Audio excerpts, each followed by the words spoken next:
Tingnan nyo, New Year na New Year, may nagkakalikot na naman na dalawa dito.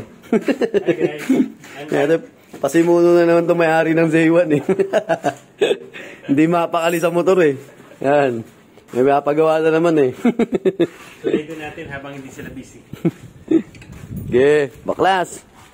Papalitan niyo daw ng shock ng Aerox yung do-double shock niya yung Z1 para matibay. Lagyan ng dalawang shock. Dalawang shock eh. No? Tinanggal yung O-lins eh. Hindi, joke lang. May ayusin lang. Mag-adjust ng shock para solid, suabe. Nag-aalikot na naman si Clint sa kasi uni. New Year na New Year. Di mapakali. So, kailangan natin tanggalin yung spring. Tanggalin to.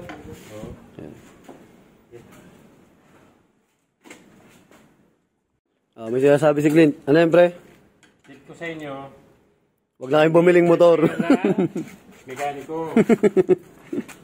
Akala ko huwag na kayong bibili ng motor para wala kayong kinakalikot. Hindi, mapakali to eh. Susunod na ito, kuha na to. Ducati na to. Ducati 150.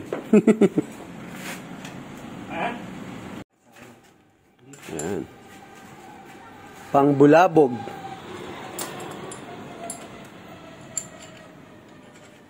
So, nagpalit kami ng tornilyo na mga stainless yung may kasama ng lock washer para sure bull.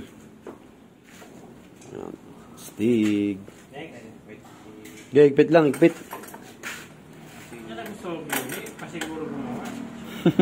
Baklas. Oo, hirap yun ha. Baka mamaya yan. Tumatakbo ka, kung ano, nakatatanggal yung gulong mo. Hindi mo hinigpitan.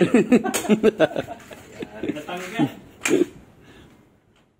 Yan na mga boss. Okay, baklas. Habang New Year, baklas. Team Kalkal. Team Kalal. Ay, Kalkal. Yeah. Yung headlight.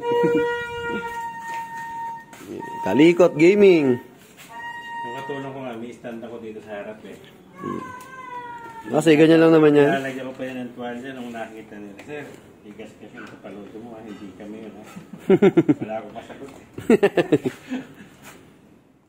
O, ayan na. Okay, start. Ayan ha. Success po mga Success, mga kaibigan ng mga Kalikot Gaming. New Year na. New Year. You know. Wala naman magagalit ngayon eh, New Year eh. Okay. Testing.